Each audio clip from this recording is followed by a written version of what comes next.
Magandang gabi mga kahuwan. Narito na ang weather update today. Sa kasalukuyan nga ay shear line. Ito yung salubungan ng hangin galing sa northeast, pati na rin yung mainit na hangin galing sa silangan. Itong shear line naman sa kasalukuyan ay nakakaapekto sa silangang bahagi ng Northern Luzon at nagdadala ng maulap na papawirin na may mga pag-ulan at thunderstorm sa may Cagayan Valley, pati na rin sa may Cordillera Administrative Region. Samantalang itong Intertropical Convergence Zone o ITCZ ay sa kasalukuyan nakakaapekto sa Mindanao. Itong ITCZ, yung salubungan ng hangin galing Northern at Southern Hemisphere. Ito ring ITCZ ay nagdadala ng maulap na papawirin at mga kalat-kalat na mga pag-ulan, pagkidlat at pagkulog sa Davao Region, Caraga, Northern Mindanao, sa may Siquijor, sa may Southern Leyte, Bohol, pati na rin sa may Basilan, Sulu at Tawi-Tawi. Kaya yung ating mga kababayan na inuulan ng mga nakaraang araw pa ay pinag-iingat nga natin sa mga banta ng pagbaha o hindi kaya pagguho ng lupa. Para naman sa nalalabing bahagi ng ating kapuluan, fair weather conditions tayo. Subalit dito sa may Ilocos Region, asahan natin yung tsansa na mga may hinang pag-ulan at sa Metro Manila at nalalabing bahagi ng ating kapuluan, mga tsansa naman ng mga localized thunderstorms ay posible. Sa kasalukuyan rin ay wala tayong namomonitor na low pressure area or bagyo sa loob or malapit sa ating Philippine Area of Responsibility.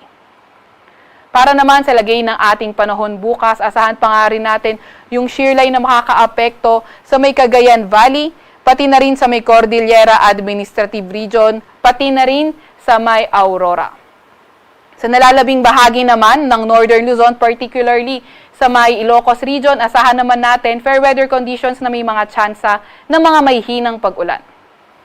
Sa Metro Manila naman at nalalabing bahagi ng Luzon, asahan naman natin patuloy pa rin ang partly cloudy to cloudy skies condition na may mga tsansa ng mga localized thunderstorms. Agwat ng temperatura bukas sa Metro Manila, 23 to 32 degrees Celsius.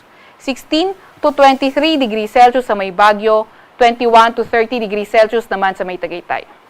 24 to 30 degrees Celsius sa may Lawag, 23 to 29 degrees Celsius sa may Tugigaraw at 26 to 32 degrees Celsius naman sa may Legazpi. Agwat naman ng temperatura sa Puerto Princesa ay 26 to 32 degrees Celsius at 26 to 33 degrees Celsius naman sa may Kalayaan Islands.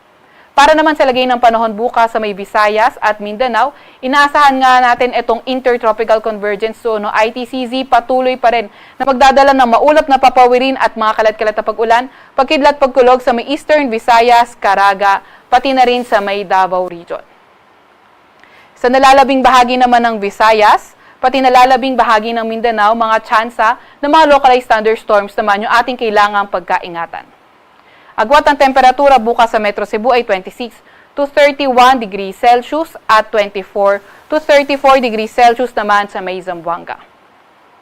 Meron pa rin pala tayong nakataas na gale warning sa may Batanes, sa may northern portion ng Cagayan, kabilang na ang Babuyan Islands, sa may Ilocos Norte at Ilocos Sur. Kaya kung maaari ay huwag munang pumalaot sa mga lugar na yan dahil magiging maalon hanggang sa napakaalon ng karagatan.